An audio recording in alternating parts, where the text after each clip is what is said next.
CM Sportsnet presents Sports Talk at Island Green.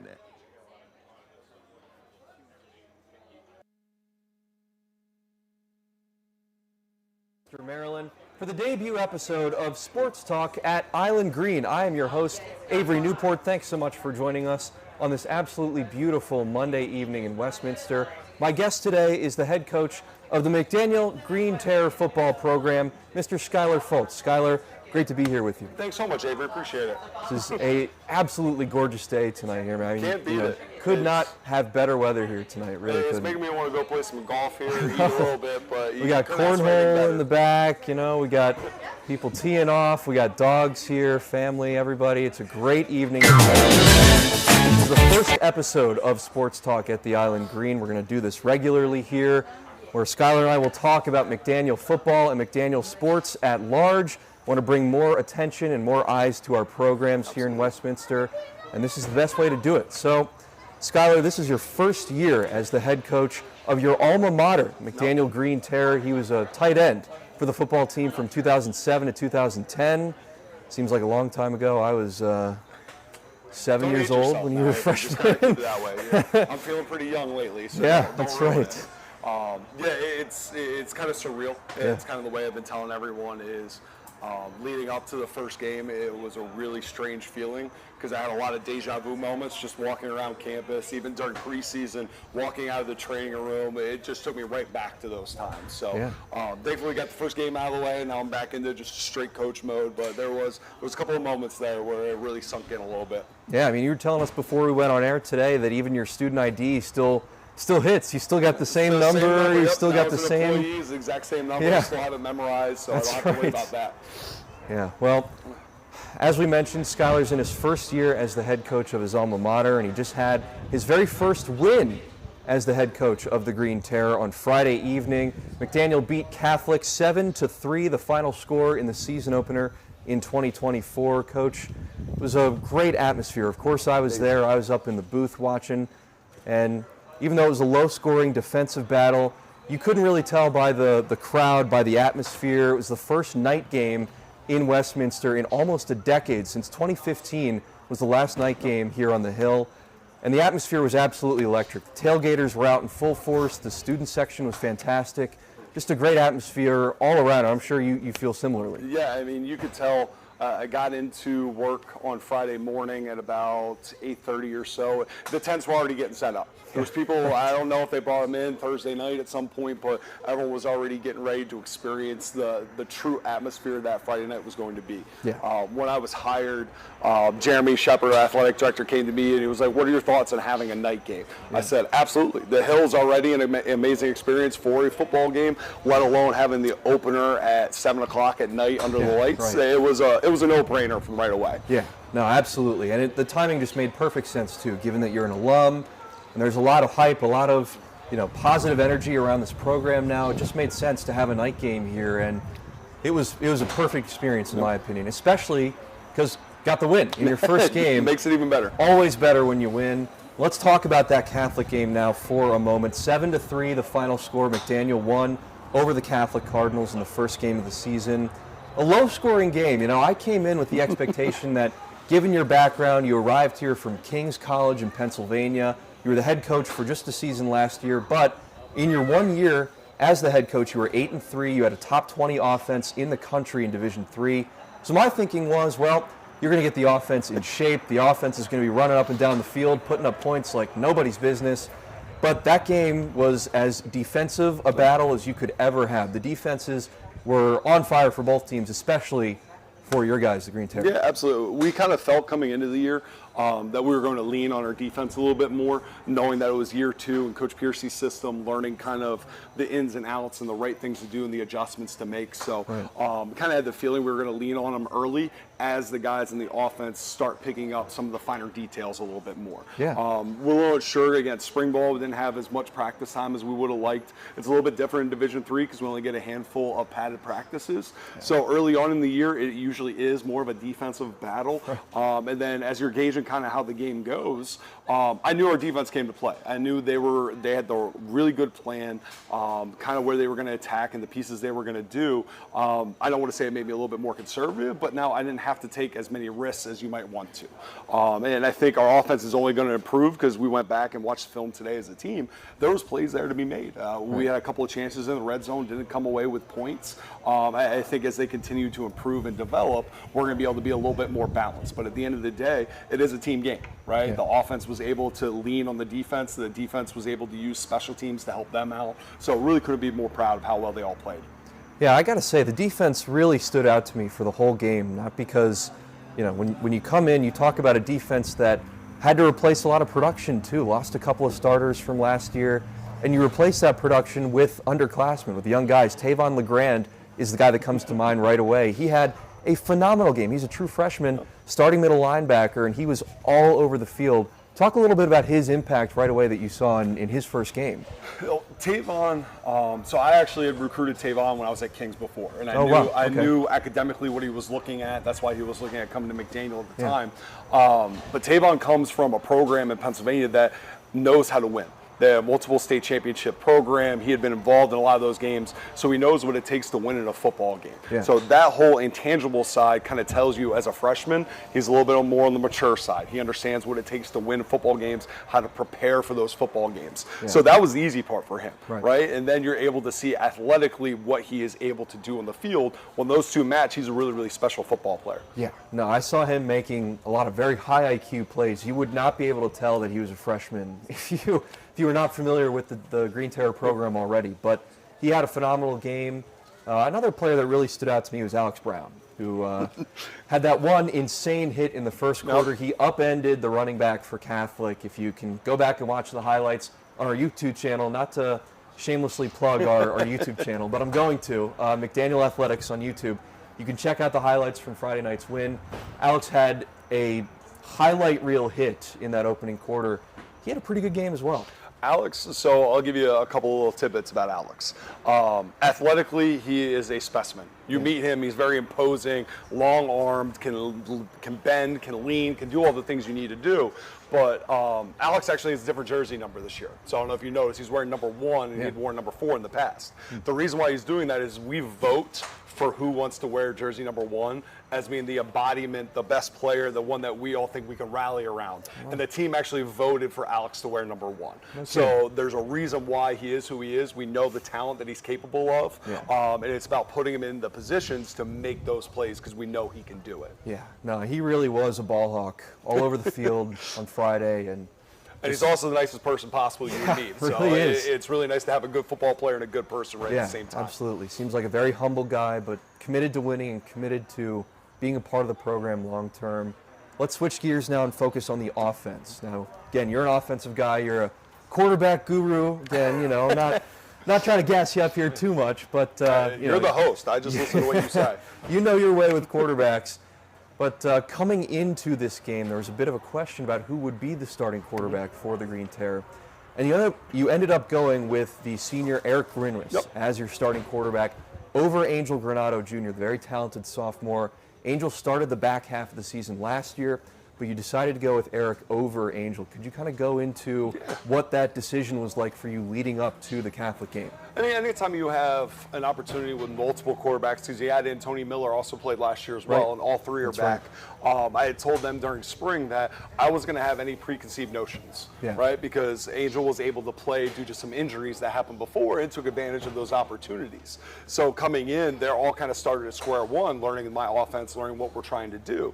Then going through spring, obviously you can't win a job in the spring. You can kind of set your depth chart going into the year. Sure. And I told them we're going to have multiple touch points during preseason of I'm going to evaluate and see where you are. How well do you know the offense? How well are you leading the team? What's your decisions like when we're doing team periods, 7-on-7 and things like that? And at each different touch point, each different quarterback, both Angel, Eric, and Tony, all did some good things, all did some things that you wouldn't like to actually see. Sure. Right. And then when you got to the scrimmage, we evaluated the scrimmage, and going through, I said, all right, Eric, you're doing a really good job. But what you're doing the best of is you're limiting your mistakes. Angel, as athletic and talented as he is, still learning the offense. He is still a sophomore, so he has to learn how to play and learn the offense a little bit. And I told them, I actually had a plan. I wanted to play Angel a little bit more on Friday night because he had a couple of snaps. His drive he was in, it was a quick 3 and out because he can do a lot of different things, and he is very talented. But Eric did a great job all camp of limiting his mistakes, those catastrophic ones, right? The turnovers, the calling the pass protection the wrong way and things like that. And those are the things where they're kind of hidden yards within a football game. Yeah. And I thought he did a really, really good job of that. And even you go back and watch the film, Eric left a lot out there, but one thing he did do great, he got us out of some bad situations. Pass protection broke down and turned into a 2-yard gain instead of an 8-yard sack. So those are the things I was really happy about with him. Yeah, I mean, he definitely brought that senior leadership. That's what I could tell right away was that, you know, even though it was a low-scoring game and it was a one-possession game throughout, there was no stress, there was no pressure on his part. He just kept the guys very cool and calm and collected, and that's all you can ask for really in your first game as a head coach. You just want a guy who can keep the ship steady and keep moving forward. I noticed too that he was using his legs a lot as well. You were calling a lot of read option plays, trying to get him on the ground, and that's really more of Angel's specialty. I'd think that Angel's a guy that you'd like to get out in space more and give him the ball in his hands, and Eric's more of a drop back kind of, you know, stay in the pocket kind of guy. But I like the variation on offense. You got him on the ground a little bit, and maybe that can, you know, you can kind of build on that moving forward too. The thing is, I don't believe in having 2 separate game plans, right? If you want someone to play quarterback for you, they have to be able to handle the game plan, regardless of where they are. Eric's more athletic than I think a lot of people give him credit for. He's not going to win a 40-yard dash, but he can do what he needs to do to keep a defense honest, and that's really what it's all about. A lot of people, they think about the read option game, the power read game as creating the explosiveness, but it's actually about keeping the defense honest, that they have to respect that person as a ball carrier. So just being able to do a little bit. Now, is he going to be a 30 carry a game kind of quarterback like Navy? No, that's not his forte. Not a triple option. But if he can run the ball 6, 7, 8 times a game, every team has to account for that. They have to practice for it. And then it builds right into what Angel's able to do. So we don't have to have 2 separate game plans with what we're doing. So now, now you don't have to give away too much of your game plan moving forward. I'm not going to ask you to give away any secrets here, but going forward, what would you like to see from both Eric and Angel, and how involved are both of them going to be in your game plans moving forward? Just the continued growth, right? Is each week of practice is another week of running the same plays that we put in going all the way back to spring, right? So it's constantly about, can we eliminate the bad mistakes, right? And not make them day after day. I tell the guys all the time, you're not going to be perfect. Nothing's ever perfect, right? Things are going to go wrong. It's about, can you learn from those mistakes? So I was talking to them, especially today in film. It's like, all right, Eric, I want to see you not make the same mistakes you made in that game come this week. Angel, I want to see you continue to develop from what you were doing last week to where I felt comfortable to give you some snaps to be able to possibly give you more, and then we'll see kind of how things shake out going forward. Okay, got it. Well, really excited to see how the quarterback situation plays out here. Something to keep an eye on as McDaniel advances into the season. Real quickly, last thing I want to talk about for the Catholic game, Micaiah Cobbs, number 21, the starting running back, had a day. 83 yards on the ground on 20 carries, scored the game's only touchdown in the third quarter, averaged over 4 yards a carry as well. And, man, he was the leader on offense, even though we just talked about Eric being, you know, cool and calm, collected, bringing that senior leadership presence. But Skylar Micaiah was the workhorse on the ground from start to finish. Yeah, Cobbs actually, he ended up playing every snap of the game for us at running back. Did he really? He played every single snap for us. He is as tough-nosed as they come. He's kind of more of a quiet assassin. You won't really hear him say too much, except after the touchdown. I think he was celebrating a little crazy. Cobbs, he does the little things right at the position. He's smart about protecting the football. He's learning how to make better reads. Coach Bolsa, our running backs coach, is working with him to constantly get better at his pass protection stuff so that we don't have to take him out of the game. He can be an every down back because he's able to do those things. His hands are a little underrated. Try to get him the ball a couple times in the pass game. It just missed off a little bit. But he really is a workhorse kind of guy. He can play and do the little nitty gritty things. I mean, even his touchdown run that ended up being the game winner for us, I think he had I think he was only 2 yards downfield. That first contact, the rest of the way was his run to get in the end zone. Exactly. And it feeds in. The offense sees him run hard. They see the effort he gives and allows everyone else to do their best as well. I was about to say, that run of his where he scored 17 yards out was a thing of beauty. And it's a perfect example of just staying on your feet, keeping your legs moving, not giving up on the play. That's exactly what he did. He ran into a host of defenders about 2 yards beyond the line of scrimmage, kept his legs churning, was able to spin out of trouble, and he scored on that left side on the pylon. Just a great run, and I'm really looking forward to seeing what he has for this offense for the rest of the year, because I think, again, that's a good Catholic team. They've got a very stout defense, and he was able to gouge them for a couple big runs, especially that touchdown run. Yeah, and one of the things I was really happy about is he always falls forward. There was no negative rushes when Cobbs was touching the football. Yes, sometimes the blocking is not going to be perfect, but it's really nice as a coach to know if I'm calling a run, even if guys aren't perfectly off, we're going to continue to move in the right direction. So that's a testament to his work in the weight room, the work he's done to get himself completely healthy from where he was 2 years ago. And it's really exciting to see him continue to develop week after week through the rest of the season. So you're the head coach, of course. You know your team inside and out. But I want to know if there's anything from Friday's game that surprised you, that you were not expecting to see happen, but your team showed some level of resilience that you wanted to see, and anything that stood out to you that you weren't expecting to see. Yeah, there was a couple of things. The one thing I was extremely proud of, I told the guys at halftime in the locker room, I was like, defense, continue to do what you do. If you continue to do what you're doing right now, we know what the final score can be. Just trust that the offense is just going to make one more play that they weren't getting in the first half, and we'll win this game 7-0. We'll win this game, whatever. And there was no doubt. I've been a part of teams, I've been a part of situations where when one side of the ball is playing extremely well, that the agitation grows towards the other side of the ball, that they're not pulling their own weight, right, in that situation. There was none of that. It was complete buy-in of, we're going to focus on our job and trust that at some point the other side will do what they need to do and we'll get away with the win. And when you're dealing with the team that did not win a football game the year before, that was obviously a concern and a worry because they have to learn how to win.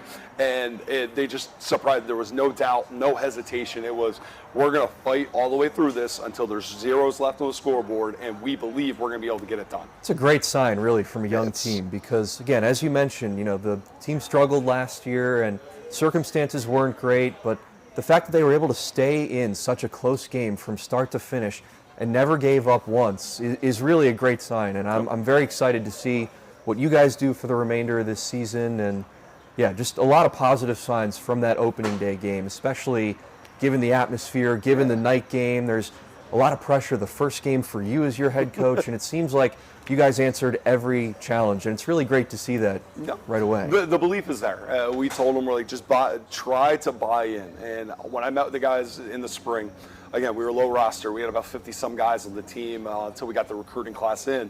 And I asked all the guys, I'm like, the only thing I ask of you is to start with a little bit of trust in me and the vision and what we're trying to do, and I'll earn the rest, right? Just give me a little bit to start, and I'll earn the rest of it through. And sure enough, it was a little bit different. Some of the things we changed, some of the things we were doing at the start of the even camp, and you can start seeing the belief, start seeing the growth, and they saw the benefit of it, came away with the win. Now the challenge is that the old pro is saying, we got the monkey off the back.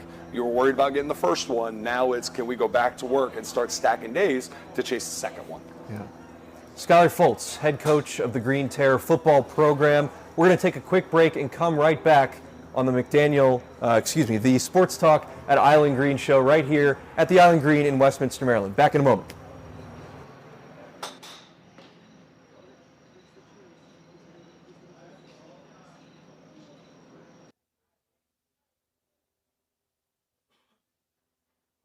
Welcome to Island Green, Westminster. The Pub and Grill offers a variety of food in a family-friendly atmosphere.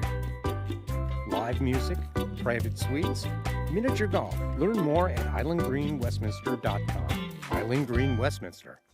My name is Cooper Sheeler. I'm a senior at Winters Mill, and I'm here interning at the Community Media Center. I recently saw this opportunity because I was playing football over at Winters Mill, and I saw the Community Media Center filming and broadcasting a couple of our games. So I thought that was a really cool way to connect with the community, and I really wanted to be a part of that. Pretty much what I do throughout the day is I help with graphics throughout their game on segments and game of the week, and I also help out prepare stats for all the seasons, the spring and the winter and the fall. I update all of those, and I pretty much go around and I can just help out. I can help out at games when they're preparing for a game of the week. I've done a couple podcasts here at Community Media Center. I would highly recommend people come in here for an internship. It's a lot of fun. The people that work here are really nice, and you get to experience a lot of cool things that you've probably never done before. Hey there, I'm Pat Stetzer. And I'm Michael Duffy, inviting you to join us for The Score and more. Each week we'll talk about high school sports in Carroll County. We'll share information about upcoming games, highlight coaches and athletes, and much more. We'll even try to have a little fun along the way. Don't miss The Score and More podcast, presented by CM Sportsnet. The Score and More Sports podcast is available online at carrollmediacenter.org and on a variety of podcast channels. Brought to you by Farmers and Merchants Bank. Catch all the action of high school football with CM Sportsnet's Game of the Week. From kickoff to the final score and all the plays in between, CM Sportsnet gives you the best seat in the house. Join us for this week's matchup. For the best local sports coverage, turn to CM Sportsnet. Don't miss CM Sportsnet's Game of the Week. We've got you covered.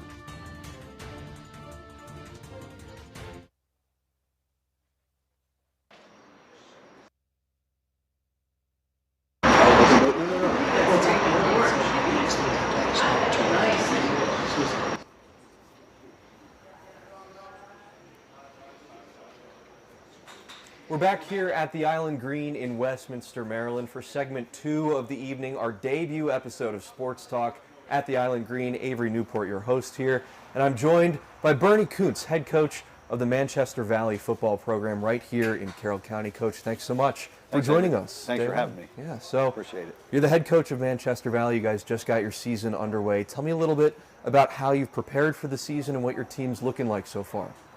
Well, we're kind of in a little bit of a transition. We had a pretty good senior class last year, but we do have a good returning senior group and some good young players coming up to help us out. We're kind of like an identity searching a little bit phase of where we are, trying to get the kids to buy in a little bit to the going away from the spread a little bit, trying to develop the run game a little bit more to have a little bit of confidence in that. You know, so we did a lot of install like over the summer when the practices that we're allowed to have. It used to be in the state of Maryland, you couldn't have a lot of that, but now you can have some work in the off season.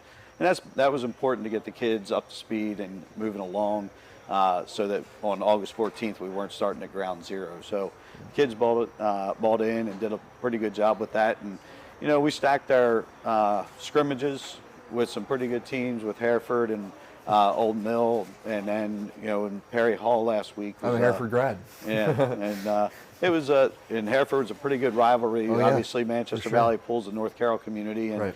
and we're working on bringing that rivalry back next year. So we're trying to get that week 1 game to be good. a Hereford Awesome. Manchester Valley game. So to kind of be great. neighborly rivalry, yeah. you know, with that northern Baltimore County, northern Right. Carroll County Yep. rivalry, get that going. And coach over there is a pretty good guy, and Yeah. both of us are Frostburg grads, and trying to, you know, bring that back. And we've scrimmaged for a while, and, you know, we're going to try to work on hopefully getting the week 1 game. But then Old Mill, pretty good, pretty fast, pretty athletic. And then we opened up with Perry Hall. Yeah. And again, you know, they've got some pretty good athletes. They got Right. a couple kids that are already committed to go to, I think, some schools such as Rutgers, Virginia, Yeah. things like that as receivers. So we knew we had our hands full, but we're trying to get the program to take that next step. Right. You know, over the last 6 years, we've had a minimum of a 500 record or better and not had a losing season, but we're trying to take that next step Yeah.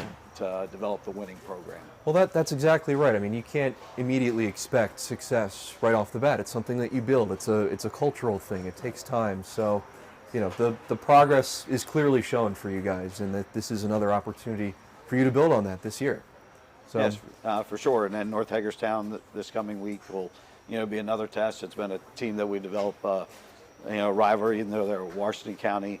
school since we've opened. They've almost been on our schedule, for a long time now, and it's always a good game, with them. And the kids, teams play hard, work together, work after it, and then let the chips fall where they go. So it's kind of like part of the reason why we've kept that rivalry. It's been a good competitive rivalry, and both teams usually have some pretty good players on it. So now looking at 2024 coming up, who's on your schedule that you've really got your eye on as a team that could be really competitive in Carroll County this year?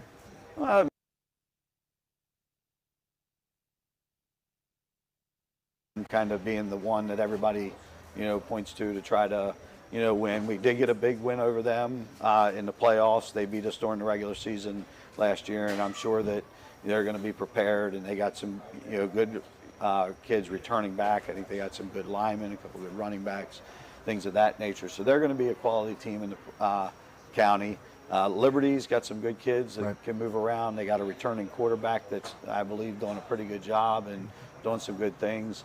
But any of the teams can do a pretty good job, and be competitive. South Carroll, at that end of the county has a pretty strong tradition. They had a little bit of a down year last year, but again, Coach Crumley's been in that program for a while, and he's not going to let it sit and be idle. Francis got key. Now has Coach Kraus helping Coach Cunningham, who was a former player when I was at Winters Mill out there. So they're going to be, getting better. And then Winters Mill came off a pretty good year last year, made a pretty deep run in the playoffs. Yep. So, I would say Westminster probably would be at the top just because, the returning kids they have. But I think all the schools in the county, have a chance to win on any given night, and depending on the plays. And I think some of the games last year came down to it, and there wasn't a lot of lopsided games, and most of them came down to, as Coach said, who could make that one more play. Right. Liberty game last year for us was who could make that one more play. We scored, they got the ball back, they scored, and, that was the difference of the game. So, who can come up with that one more play, could be the difference in a lot of the county games this year. Yeah, you mentioned that this county is extremely competitive, a lot of really talented teams and some talented players as well. So what is your message to your guys when you're in a close game and it could go either way, it's anybody's game, and you want them to have the edge towards the end? How do you keep them focused? How do you keep them engaged? Because again, there is a difference between the college game and the high school game with, the level of talent, available players as well. How do you keep your guys in the game when it's a close game and you have a chance to win late? I think, the kids wanting to trust each other and things like that. We've been talking about doing the little things, throughout in practice and stuff. And that's one thing that we got to work on, is doing those little things so that at the beginning of the game they can carry on through the end of the game, and then trusting each other, being able to, go to battle for anybody on the team, be able to run through the wall for your team and for your program. And, we got a couple kids that can do that. We can get a couple more to buy in. It'll go a long ways. But I think the trust and, belief of what we're doing can carry through in that tough game. And, we had Perry Hall. It was a one-score game. Kids kept battling, a couple calls here and there, ended up final score. Didn't really, wasn't really indicative of what the outcome was and what actually happened. But the kids battle and they're going to work, and again, just doing the little things and trust each other is a big thing that I think Coach Schuyler mentioned that a little bit. Give a little bit of trust, and earlier, and that goes a long ways. You give your teammate a little bit of trust, and it can carry over and give you that confidence to finish the game strong. Yeah. Well, you mentioned that Schuyler, of course, the head coach of McDaniel, right down the road here. Are there any of your guys at Manchester Valley that are potentially looking to take the next step and play in college? Yeah, we've had a few kids that have played there in the past couple of years. We haven't had any, probably the last 3 or 4, but I know we have a couple that are looking to go there. Coach and I were talking about Braden Fritz, who's looking to go on a visit there, possibly interested in going there. He's a tri-sport threat for us. He's a kicker, he's a receiver, he's a defensive back. Really? Wow. So he does a lot for us, multi-position player. So what would he like to focus on, you think? I think he wants to be able to be competitive, and I think any opportunity I think would be good. Yeah. His brother's playing right now, and and as a kicker in school, but I think he likes being a field player, either on the offensive or defensive side of the ball. That's great. But if the opportunity came about that, he's a pretty good punter and kicker too. Nice. So I know he's definitely looking, but, it could be a few others, but I know him for sure. Great. Awesome. Well, we'll definitely keep an eye on you guys throughout the season. Definitely, very cool to see that your players had that chance to play at the next level, play in college, maybe even play locally right around here in Carroll County. That's very, very cool. Yeah, we got about 4 or 5 that are playing right now. Matt Savaco's out at West Virginia Wesleyan. James Herndon from last year is at Albright. Okay. Playing. We got Ben Pitta is playing at Geneva. Wow. And then Nice. Harrison Fritz is out at Frostburg. And then, Yeah, I'm very familiar with Frostburg and West Virginia Wesleyan too, because I was a Shepherd graduate, and so we used to play them in the Mountain East a lot. Very familiar with that area and those teams. Coach McCook's a good coach Yes, out there. yeah, and love anybody Ernie. can He's a play great for guy. him is, do well. Yeah. For that. Very cool.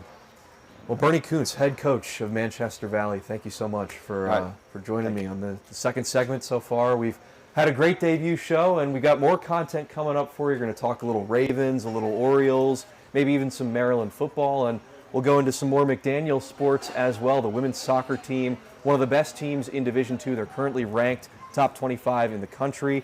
Give you a little more information about them. The volleyball team as well has the McDaniel Invitational coming up this weekend. We're hosting it right here in Westminster.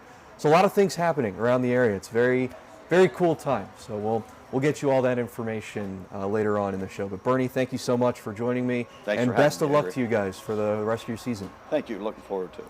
Sports Talk at the Island Green. We'll come back to you in just a moment with some more content. We're going to talk more McDaniel sports. We'll get into some volleyball, some women's soccer, some Ravens, Orioles, Terps, you name it. It's all coming up in just a little bit. So stay tuned. Stay with us here from the Island Green.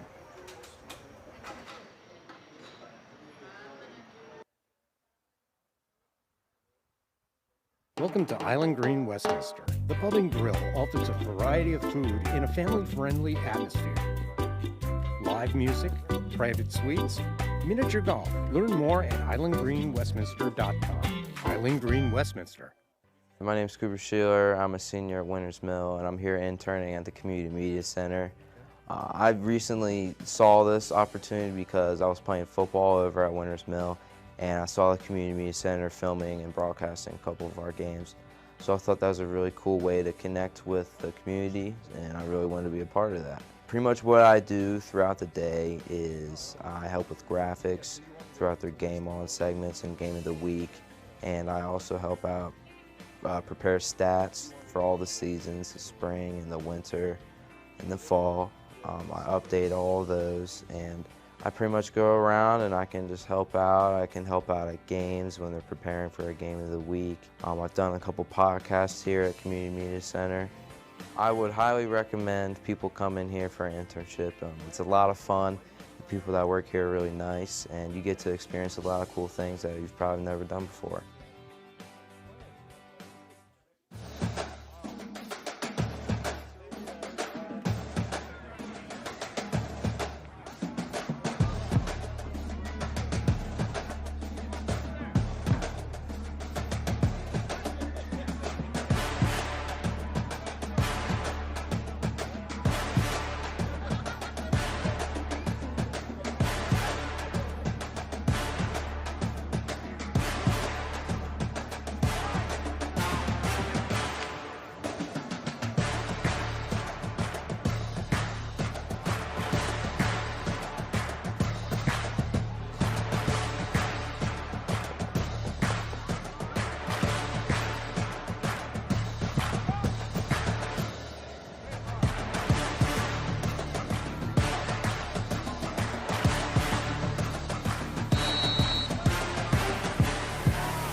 Show that we're airing on YouTube and on TV. Yeah. Oh, really? Yeah. Very cool. This is my first year there. That's awesome. Yep. Very cool. Check 1, 2. Check 1, 2, 3, 4, 5. Yeah, that's right. Yeah, this is.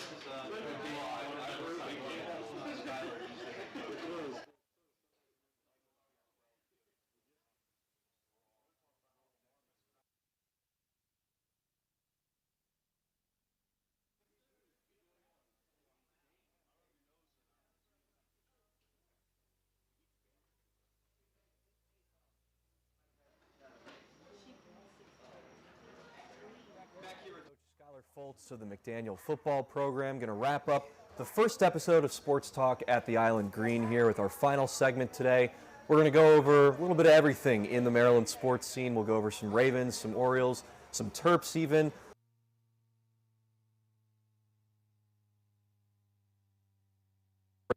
Ravens, of course, last week on Thursday night, they played in the season opener and lost on the road against the defending champion Chiefs. 27-20, the final score. As a football coach, what were your takeaways from watching the Ravens lose a close, tight game, especially on the last play there in Arrowhead? You could take it one of two ways, right? You can be encouraged because the start of the season is always really hard, especially in the NFL. They've been practicing for so long. And with the new rules, when they did the collective bargaining agreement, they're not doing as much contact during the summer as what they used to do. Right. So you're kind of going into it hoping that your more experienced veteran players can play to a certain level and use that experience. Yeah. So you want to look at it as, all right, you're playing the defending champion and it's that close of a game. You're not that far off, right? Like that should give you some encouragement going forward through the rest of the season. And we all know the NFL is such a gauntlet with their travel and how they do things. The second part is it does eat at you a little bit because you were so close. And exactly. You'd like to think that early on in the season you can make a couple less mistakes, be a little bit sharper and come away with that one. But as a coach, I would look at it as this is a nice start because the Chiefs did return a lot. Yeah. They are the returning world champions. But, two-time world champion. But you want to have a little bit of a positive spin to it and say, all right, the next time we see them, and hopefully we do see them again, that things go the way we want them to go. I mean, they were literally a quarter inch away from potentially tying that game and sending it to overtime. Isaiah Likely made that catch back corner of the end zone and just barely had a foot out of bounds, and that was that. Ravens lost on that play, but they've got the Raiders coming to Baltimore this week. It should be a bit of an easier contest for them. Of course, the Raiders, not the Chiefs in terms of their star power or their firepower on offense, but that should be a tight game, I'd imagine. You know, the Chargers were able to beat the Raiders in week 1, but Gardner Minshew, Alexander Madison, they had a couple good players that showed out in their week 1 game. I think at the end of the day, you'd like to see the Ravens offense continue to develop, continue to get better. Right. Because, again, they were close to scoring 30 early in the year. That's really good to start in the NFL. Right. But I really think their defense should be able to take over. Yeah. That really should be the difference. And then as they're trying to figure out, because, again, you're not sure. Lamar missed practice today. I saw earlier they mentioned that Lamar wasn't at practice today, so you're hoping that everything's okay. But at the end of the day, the Ravens defense should be able to keep that on the low side for the Raiders. And then when the offense can continue to develop and build, they should be fine. Yep. So the Ravens and the Raiders playing this Sunday, September 15th. We'll talk a little bit of Orioles here. I know you're a football coach. The baseball is not your area of expertise, but the Orioles, of course, starting a 3-game set with the Red Sox up in Beantown in Boston this week. And the Orioles are fighting with the New York Yankees for the top spot in the AL East. Right now, as it stands, the Orioles are a half game behind the Yankees for first place in the division. This is a big series, even though the Red Sox have kind of been on a slide. Really, all 3 of those teams at the top of the division, the Orioles, the Yanks, and the Sox, have all been trending downwards post the All-Star break. And you'd hope that with a road series against a divisional opponent like Boston, the Orioles will be able to pick it up and hopefully get back on track. So I was actually at the O's-Phils game earlier this summer. Oh, were you? That went into extra innings, the rain delay and everything. Yeah. And I really thought at the time, if the O's stay healthy and everything goes the way they're supposed to, it was a preview of what you could see in the World Series. Yeah. Because the talent is there. Top to bottom of the lineup, in the field, everything's there that can get them to the World Series. Yeah. It's just a question of, are they going to peak at the right time, right? And I think you kind of hit it on the head of the back and forth post All-Star break, where things are. Again, the Yankees are always the Yankees. You never know what happens with the Red Sox. They're down this year. They're not really good at pitching and everything going that way. Yeah. But I really think the O's have what it takes. The question is can they finish the regular season on a high note and build into the playoffs similar to what the Phils did last year? Right. Yeah, it's tough because the Orioles, again, for as talented as they are, they're still inexperienced. You know, they had a 100-win season last year, but the core of their roster is still all around age 24, 25. And again, much of the starting pitching staff is injured right now. Corbin Burns is one of the only starters from, the opening day rotation that's still in the rotation now. You know, we've had a couple pitcher injuries as well, so it's been a tough stretch for the Orioles, and competing with the Yankees as they are right now, you want them, you know, at least just stay within that game and a half range of them so you can have a chance to win the division. But it's a dogfight, and the AL East is always one of the toughest divisions in Major League Baseball. As long as we've been alive, it's always been the top every year. So I mean, they always send multiple teams to the dance every year. You know, the Rays last year and the Orioles were the two best teams in the American League, and you know that's going to probably continue that way with the Yankees and the Orioles this year being the two best in the AL. So it's always a dogfight in that division, but the Orioles start a 3-game set with the Red Sox tonight in Boston. And we'll go back to football here, college football, once again, your area of expertise. The Maryland Terrapins, real quickly, they played their Big Ten season opener this past weekend against the Michigan State Spartans in College Park. They lost a heartbreaker, 27-24, the final score, and a last-second field goal by the Spartans. And, Coach, we just talked about earlier when you were on with us how you have to stay competitive in such a close, tight game. And your guys were able to close the door on Catholic in your season-opening win. But Maryland, however, was a different story for them. They stayed close, they stayed competitive, they just couldn't finish it off down the stretch. I mean, the Big Ten, what it is now, is a totally different ballgame. I would even say that Michigan State's season last year was not a reflection of athletically, talent-wise, who they are. Yeah. So you're looking at this year, again, early in the season, those little mistakes sometimes are huge mistakes, right? You want to continue to develop. Coach Loxley does a fantastic job, especially on the offensive side of the ball. So you're hoping that as they continue to develop, those games don't necessarily come down to a field goal. Maybe you can have a 7-10 point lead going into the fourth, and it can end up making a huge difference. Yeah. Well, you saw, I mean, you know, Michigan State has a couple ballers on that team, and Jonathan Smith, the new head coach in his first year there, came from Oregon State. You know, obviously still a part of the Pac-12 or the Pac-2, whatever you want to call it now. Left of it. But he really did a great job of turning that Oregon State Beaver program around, and he looks like he's doing the same thing at Michigan State. So certainly not an easy game at all for the Terps, and you can understand why. Just, you know, late in that game, they couldn't quite make all the plays down the stretch to seal it. But again, the Big Ten is the second, maybe the toughest league in the country, right up there with the SEC. Now that you add the Pac-12 schools, you add Oregon and USC, UCLA, Washington, it's a really tough league. There's no easy out in the Big Ten. No. You have to come to play every single week. And the one thing I think Coach Smith, coming from Oregon State to Michigan State, it kind of matches the personality, right? Like Oregon State has always been second fiddle to Oregon, right? Michigan State's always been second fiddle to Michigan. But you go back to those times of Coach D'Antonio when they were playing very, very well. Right. It was based on playing a core, strong group of defense, being smart in special teams, and then being consistent on offense, right?